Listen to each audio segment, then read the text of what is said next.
Good morning, everybody. It's Monday again. I'm wearing orange. It's video number 2. Red, orange, yellow, green, blue, indigo, violet.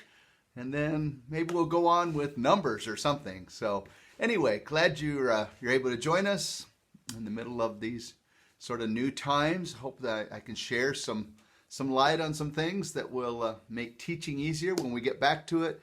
I'm confident that this summer we'll be able to gear up for fall. So anyway, many people have asked, is there a difference between SAB and 3-part mixed? There should be. The reality is that soprano, alto, baritone, true baritone is probably about C below middle C to C middle C.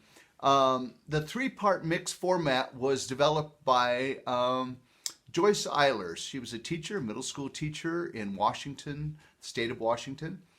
She was my mentor. I first stumbled on her piece, Brighten My Soul with Sunshine, early in my teaching career, and it worked. And so I began writing in that 3-part mixed format and did pieces like Sinner Man and First We Must Be Friends, Didn't My Lord Deliver Daniel? All of those have been in that 3-part mixed format, which is sort of an F to D, F below middle C to D above, 6-note range. It has some compromises. The concept was that, okay, you've got 30 or 40 soprano altos and 8 baritenors, as I like to call them. They can be sometimes cambiatas, boy altos, mid voices, where F to D is just right in the pocket. For the boy altos, the G's and the F's are a little low. Then you'd have the new baritones, the C's and D's a little high. But the composite effect of having all the guys on their own part, bass clef, pretty cool. The other thing is that labeling parts 1, 2, and 3 would allow you, if you still had boy sopranos, you could put them on part 1, or boy altos, put them on part 2. I always put my young men right in the center, so they could be on part 1 or part 2, sopranos, altos, baritenors in the middle, without leaving sort of their tribe, so to speak. At Hal Leonard, you know, we've got this whole series called the Discovery Series that uses that sort of F to D range. Here's, for instance, my California Dreamin' in the Discovery Pop series. What's neat about these is that they use that 3-part mixed range. They're also available 2-part for maybe your upper elementary students.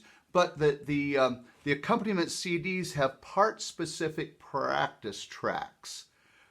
We call them part predominant because you can still hear the other tracks, but your part is predominant. So they're really great. I used to spread my kids out at like corners of the room with CD players, or in those days cassette players, and it would be sort of cacophonous for about 5 minutes, but they could do a section rehearsal on their own, have a good time, and learn their part.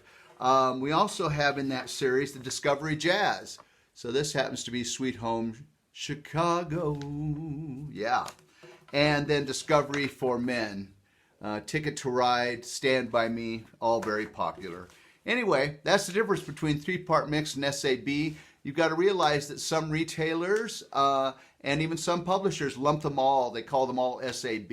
So you really have to look at the range and see exactly where it falls. And it can't just be the range. It's got to be a melodic part. Because remember that your guys will gravitate to the melody. So hopefully it's a melodic part that they gravitate to and that will work in their range as their voices mature. So until next Monday, let's hang in there. Be well, be safe. Roger Emerson, we'll see you next Monday.